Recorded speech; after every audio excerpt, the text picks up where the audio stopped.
Hello guys, অন্যান্য দিনের মতো আবারও একটা রেসিপি নিয়ে চলে এসেছি। আজ আমি তোমাদেরকে সয়াবিনের একেবারে একটা ভিন্ন স্বাদের রেসিপি বানিয়ে দেখাবো।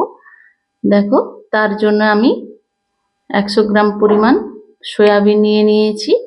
এবার ওটাকে আমি গরম জলে 20 মিনিট মতো ভিজিয়ে রেখে দেব। এদিকে আমি বাদ বাকি মশলাগুলো আস্তে আস্তে করে নেব। আমি প্রথমেই একটা ক্যাপসিকাম কেটে নিচ্ছি। আমি ওটা পুরোটা দেব না, হাফ দেব ক্যাপসিকামটা। কিছুটা পরিমাণ কাঁচা পাকা লঙ্কা ছোট ছোট করে কেটে রেখে দিলাম। দেখো, কিছুটা রসুন, কিছুটা আদা একসাথে দিয়ে আমি থেতলে নেব। খুব আমি একেবারে পেস্ট করব না, রাফলি আমি চপড করে নিয়েছি। এবার দেখো, ভিজিয়ে রাখা সয়াবিনগুলো আমার অনেকটাই ফুলে গেছে। এবার ওর নিগড়ে আমি সাদা জলটা বের করে এবার ওর মধ্যে অল্প পরিমাণ লবণ, লঙ্কা গুঁড়ো, হলুদ গুঁড়ো দিয়ে ভালোভাবে মাখিয়ে ওর মধ্যে আমি 1 চামচ মতো কর্নফ্লাওয়ার দিয়ে ভালোভাবে মিশিয়ে নেব। এবার একটা ফ্রাইং প্যানে অল্প পরিমাণ তেল দিয়ে ওটাকে শ্যালো ফ্রাই করে নেব। এটা তোমরা মাছ মাংসের বিকল্প হিসেবে রান্না করতে পারো। এটার টেস্টটা খুবই সুন্দর হয়। বাড়িতে তোমরা অবশ্যই বানাবে। একবার বানালে তোমরা বারবার বানাতে চাইবে। মাছ মাংস তো সব দিন বাড়িতে থাকে না, এভাবে বানালে খুবই ভালো লাগে। এবার আমি চপড করে রাখা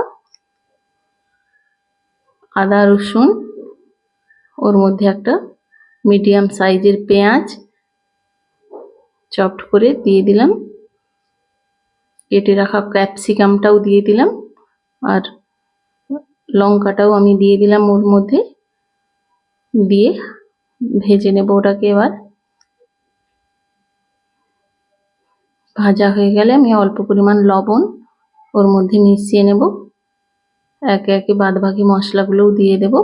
প্রথমেই আমি রেড চিলি পাউডার, তারপর কোরিয়ান্ডার পাউডার, টারমারিক পাউডার সব দিয়ে মিশিয়ে নিলাম। এবার অল্প পরিমাণ সস দিয়ে নেব। সসটা দিলে এই রান্নার টেস্টটা অনেকটাই বেড়ে যায়। এবার ভেজে রাখা সয়াবিনগুলো মশলার সাথে ভালোভাবে মিশিয়ে নেব। ভালোভাবে নেড়েচেড়ে মিশিয়ে এবার ওর মধ্যে আমরা কিছুটা পরিমাণ জল অ্যাড করে দেব। জলটা একটু পরিমাণ মতো দিতে হবে, কারণ সয়াবিনগুলো যাতে ভালোভাবে ফুলে ওঠে তার জন্য। এবার ওর মধ্যে আমি গুলিয়ে রাখা কর্নফ্লাওয়ার দিয়ে দিলাম।